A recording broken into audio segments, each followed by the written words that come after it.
By the time I figured out I wanted to do treasure hunting videos on YouTube, I hit every park in my area for at least the last 6 years. So, with all my parks being, they're not hunted out because people were always dropping things and they're always stuff in the ground, but it was just much more challenging. And that led me to go to the rivers where there are finds that are bountiful. But today I think I'm going to go back to a local park that I've hit many, many times, pulled a lot of gold out of the park, a lot of silver, but we'll just see what happens. This is how I store all my detectors. It's on this Rubbermaid Fast Track system for like garden tools. Works good to hold your detectors, spare hooks. You could put your finding pouch, trowels, and pin pointers and excess bags. But how it started for me was at a thrift shop. I found this right here. This is a Jetco Treasure Hawk, and by the appearance, I'm guessing it's from the 70s, maybe even earlier.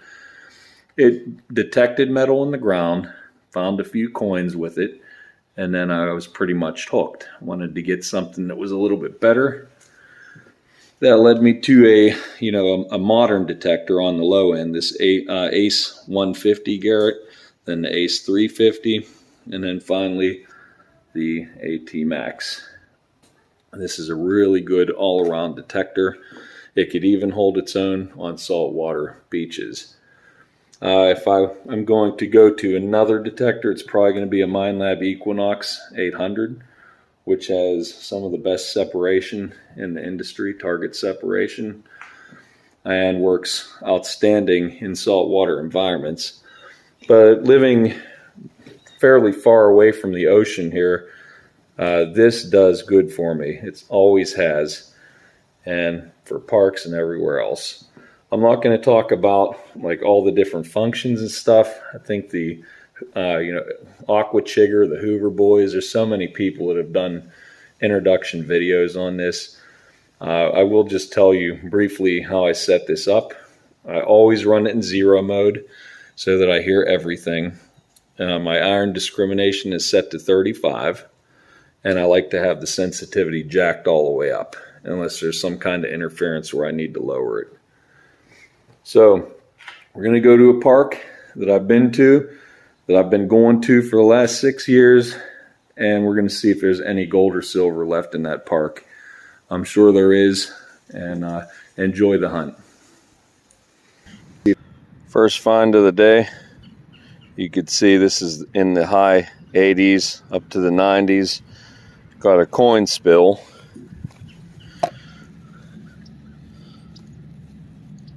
Bunch of quarters here. 3 quarters. So what that sounds like if I turn my headphones off, just tossed them in my bag.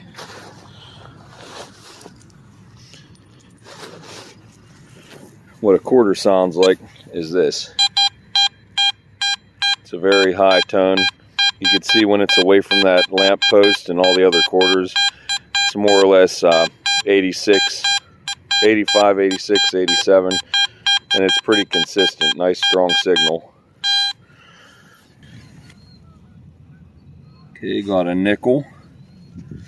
Nickels are in a nice mid-tone range, and usually between 52 and 54, 55, and they sound just like gold rings, 14 karat gold rings, so you got to dig them all.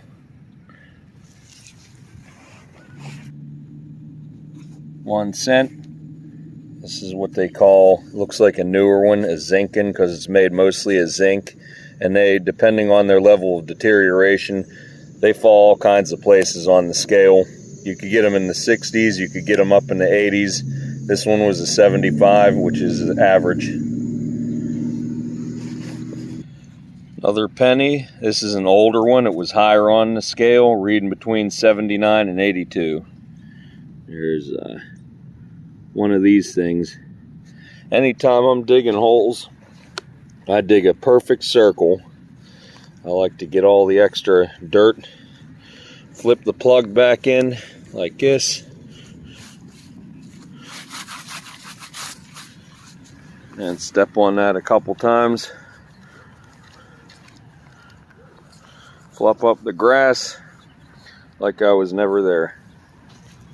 Oh, and I also pick up the garbage in the park and throw that in the garbage can. Saves the groundskeepers a little bit of work. Okay, I think I found my first piece of silver for the day. It's in an area where I just found a wheat penny. It's a Roosevelt. And what I do is I scrape the side on my pants here, and you can see we got no clad. That is 90% silver. And the date, you guys could probably see it better than me.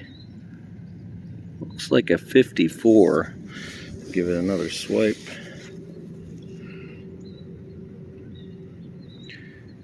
And yeah, 1954 silver Roosevelt dime. I found a wheat penny, and then I started looking around that area, found that silver dime, and now I think this is another wheat penny.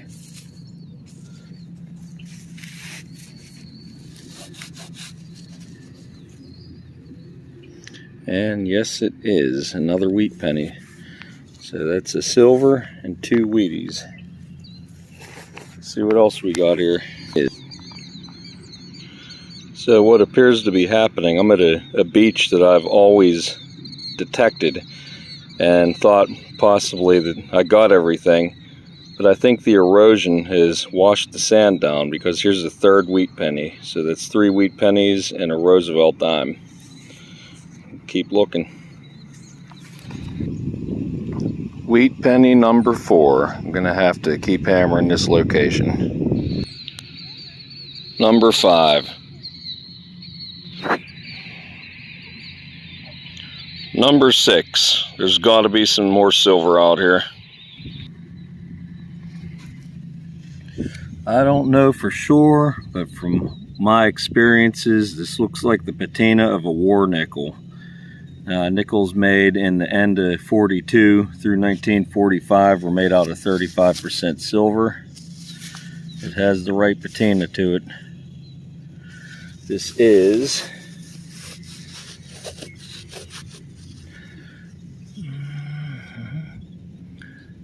a 1944 30% silver, second silver coin of the day. This is interesting.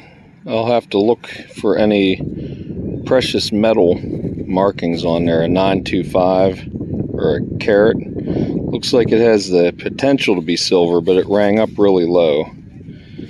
So we'll look into that. Alright, a quick wrap up. So a stack of modern pennies, 3 dimes, 4 quarters, 3 nickels, a milk-bone dog tag, a rabies vaccination, and ironically, golden treasures. It's what I'm looking for, but not quite. Alright, so I started finding wheat pennies. I didn't record the first one, but in all, 6 wheat pennies. When you find wheat pennies, you're most likely to find silver. Starting with this war nickel, 1944, made out of 35% silver. The war nickels will always have the mint mark above the Monticello Dome on the Jefferson Estates. This happens to be a P for Philadelphia Mint. And the dime, you know, normally the silver, like the 90% stuff, it comes out like this. That is ridiculous. So in contrast to what dimes normally look like modern dimes, that's as good as they get after you scrub them with soap and stuff. And I did do a little bit of cleaning. I don't clean like really old coins, but for something like a Mercury dime or a Roosevelt dime, I will wash it off first and then hit it with some Neverdol just to shine it up a little bit, because I know that there's no real numismatic value in this. But it sure is nice to look at when you don't have any clad, and it's just solid piece of silver. What else? And then this little thing here, I don't know what this is. It could have been part of a piece of jewelry, but interesting nonetheless. So that's it. See you next time.